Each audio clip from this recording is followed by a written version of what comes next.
Welcome to the Boone KOA Holiday in Boone, North Carolina, where we are spending a few days. What did we think of this campground? Here's our 5-minute review, so let's hop to it.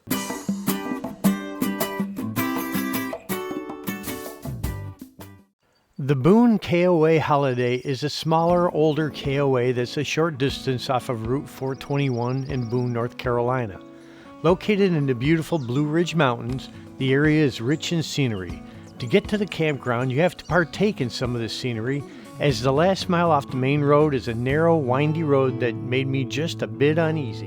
Luckily, the road is not very busy, as navigating it while towing a 26-foot camping trailer meant I had to use most of the road to negotiate a turn or two.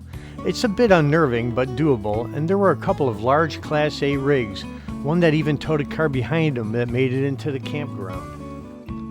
You really can't miss the entrance of this KOA, as it's at the top of the hill.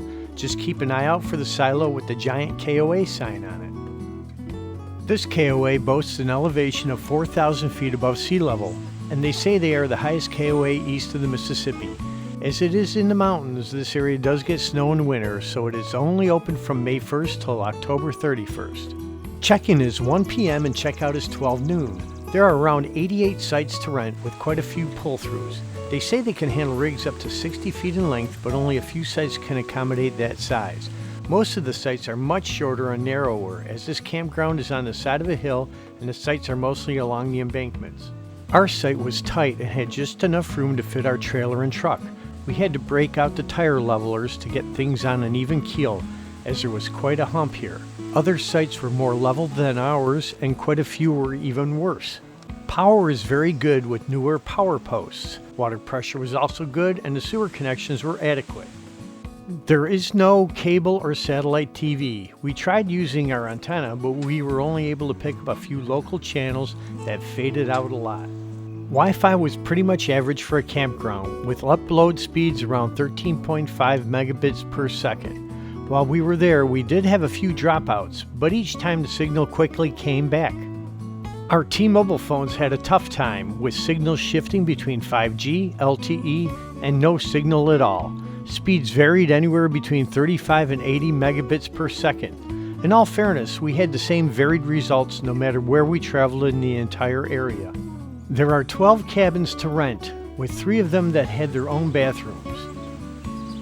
Tents are also welcome here. The roads are all gravel with a few shallow potholes, and in some sections they're not very wide. You can maneuver on them, but take it very slow and careful or you may end up hitting something. Overall, the campground is very well maintained with lots of trees, flowering plants, and a hilly scenic landscape. It's pretty far off the highway, surrounded by farms, so we found it to be very peaceful and quiet. In the left corner of the campground is a section reserved for permanent sites. It contains a hodgepodge of trailers, RVs, and mobile homes in various conditions and upkeep.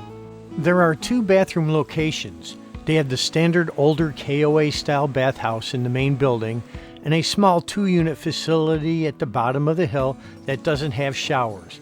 All were kept clean and were well maintained. The pool was a bit unique and looked like it was also nice and well maintained, but we were here too early in the season for it to be open. There's an older style playground for the kids. There's also a small game room to help entertain them. They also have a pretty nice looking miniature golf course that you can play for a small fee. Next to the playground is a fenced in area that they advertise as a farm zoo. We saw a bunch of goats and a couple of friendly looking donkeys walking around. If you like cows, there are plenty of them just outside the campground. This KOA has one fenced off dog park located right next to the road.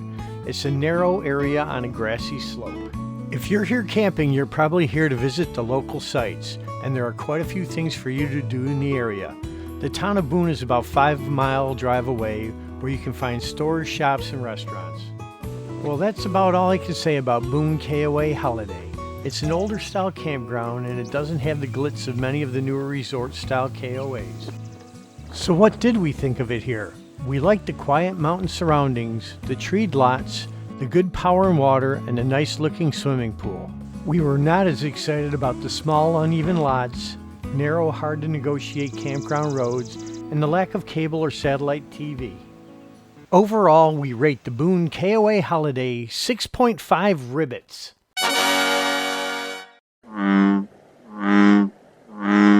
If you like a more basic campground that are in great locations, then this will be a good choice for you. Just one more thing, if you camp here, make sure you check out the silo. Inside you will find, nope, it's a surprise and I'm not going to ruin it. Be sure to high-five the like icon, jingle the bell, and subscribe to my channel. Thanks again to all my subscribers. You are very special. Keep watching as I have many more videos in the works. Until next time, keep camping.